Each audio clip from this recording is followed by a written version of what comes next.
امین صاحب، ہمیں کل اپنے رپورٹر سے، ہم مختلف لیڈرز سے ان پٹ لے رہے تھے کہ جوائنٹ سیشن کے اندر کیا ہوگا، جبکہ ووٹنگ مشین کے اوپر، الیکٹرانک ووٹنگ مشین کے اوپر ایم کیو ایم کے تحفظات ہیں، کاف لیگ کے تحفظات اور کھل کے تحفظات کا اظہار انہوں نے پچھلی میٹنگ میں کر بھی چکے تھے جب وہ وزیر اعظم سے ملے تھے. آپ لوگوں نے بھی کیا.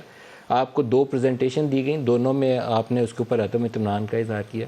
آئی ووٹنگ کے اوپر، انٹرنیٹ ووٹنگ کے اوپر جماعتیں دور کھڑی تھیں، حکومت کے پاس بیٹھنے پہ تیار نہیں تھی. تو وہ کیا باتیں تھیں جس کی بنا کے اوپر جوائنٹ سیشن کال ہو گیا؟ دیکھیں ندیم بھائی، میں سمجھتا ہوں کہ جوائنٹ سیشن کے حوالے سے جہاں ای وی ایم تھی، آئی ووٹنگ کی مشین تھی، اس کے ساتھ کچھ اچھے بل بھی اس میں شامل تھے. جیسے حیدرآباد یونیورسٹی کا تھا، فیڈرل یونیورسٹی اسلام آباد کے بھی بل تھے، اینٹی ریپ کیس کا بل بھی تھا، اور ساتھ ساتھ مسلم پرسنل لاء کا بھی. کچھ چیزیں تو بہت اچھی ہے جس کو مکمل طور پہ پاکستان سپورٹ بھی کرتی ہے. لیکن اصل مسئلہ کہاں پر آ کے اٹکتا ہے؟ آپ بالکل، میں سمجھتا ہوں آپ کا سما ٹی وی چینل پاکستان کے چند بڑے چینل میں شمار ہوتا ہے، اور آپ کی رپورٹنگ بھی بالکل پرفیکٹ ہوتی ہے. اور آپ نے جو بات کہی ہے میں کل کے حوالے سے، میں سمجھتا ہوں بالکل 100% صحیح اور پرفیکٹ بات کی آپ نے. یس، ہماری ریزرویشن تھی. ہمیں آج سے 2 ہفتے پہلے بھی وفاقی وزیر سائنس اور ٹیکنالوجی صاحب ایم کیو ایم کے مرکز بہادرآباد تشریف لائے تھے، اور ای وی ایم کے حوالے پہ ہمارے کمپلیٹ کمپریہنسو بریفنگ دی تھی. وہاں پر بھی ہم نے چند سوالات پوچھے تھے جس کے جوابات ہمیں مل نہیں پائے تھے. کل بھی کمیٹی روم نمبر 5 پہ پارلیمنٹ ہاؤس میں دوبارہ بریفنگ ہوئی، اور ہم نے دوبارہ چند سوالات، اسی سوالات کو دوبارہ پوچھا، اور اس کے جوابات نہیں مل پائے.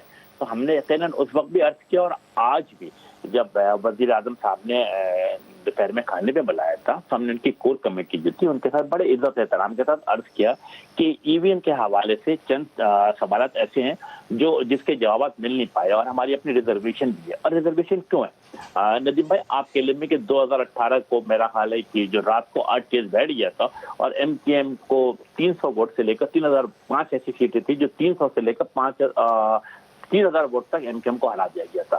تو ہماری اپنی ریزرویشن اس پہ موجود ہے. ہم نے کہا ہمیں پتہ ہونا چاہیے کہ ان سوالات کے جوابات کیا ہیں. اور اس کے بعد ہم نے ساتھ ساتھ عرض بھی یہ کی کہ بہتر یہ ہوگا کہ اگر جوائنٹ سیشن جو ہے پارلیمنٹ کا، اس کو موخر کر دیا جائے تاکہ ان سوالات کے ہمیں جوابات بھی مل جائے. ان دا مین ٹائم ہماری یہ بھی خواہش تھی کہ جمہوری روایت کے عین مطابق وہ جو ڈیولپمنٹ پچھلے 2 دن میں اسلام آباد میں ہوئی ہے، ایم کیو ایم اپنے رابطہ کمیٹی کے ساتھ اس کو شیئر کرنا چاہتی تھی. اور میرا خیال جو پوائنٹ آف ویو ہمارا تھا، اس سے ملتے جلتا پوائنٹ آف ویو میں سمجھتا ہوں کہ دوسری جو الائنس تھی، لائک کاف لیگ تھی اور بھی لوگ تھے، ان کی بھی تھی.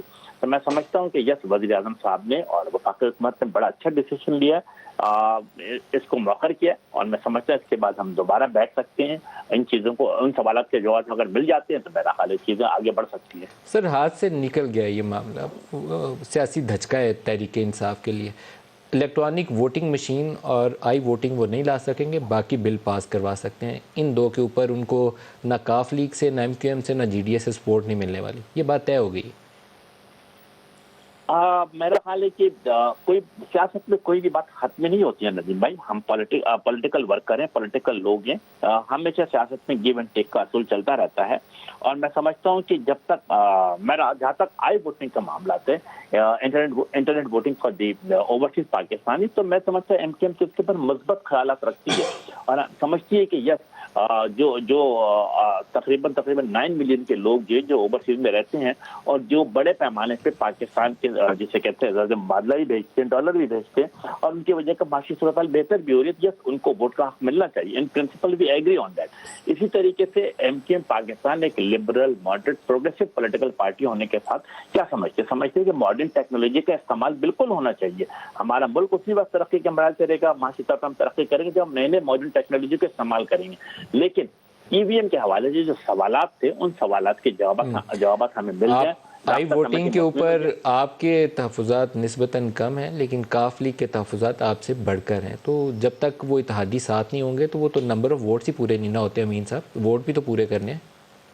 آپ بجا فرما رہے ہیں. کاف لیگ کی ریزرویشن اپنی جگہ موجود ہے، اور جمہوری طریقے کا ہوتا کیا ہے کہ جب آپ ڈیموکریٹک پروسیس پہ چلتے ہیں، جب آپ پارلیمانی سطح کی پالیٹکس کرتے ہیں، تو کیا سب سے پہلی چیز کیا ہوتی ہے کہ تمام لوگوں کو شامل کیا جاتا ہے، تمام لوگوں کی بات سنی جاتی ہے، اور پھر آگے کی طرف بڑھا جاتا ہے. تو میں سمجھتا ہوں کہ یس، جو ریزرویشن ہے ان ریزرویشن کو دور کیا جائے گا، کرنا چاہیے. اور اس کے بعد بھی میرا خیال ہے کہ جوائنٹ سیشن کا انعقاد ہو، اور اس کے بعد تمام چیزیں مثبت طریقے سے آگے بڑھے.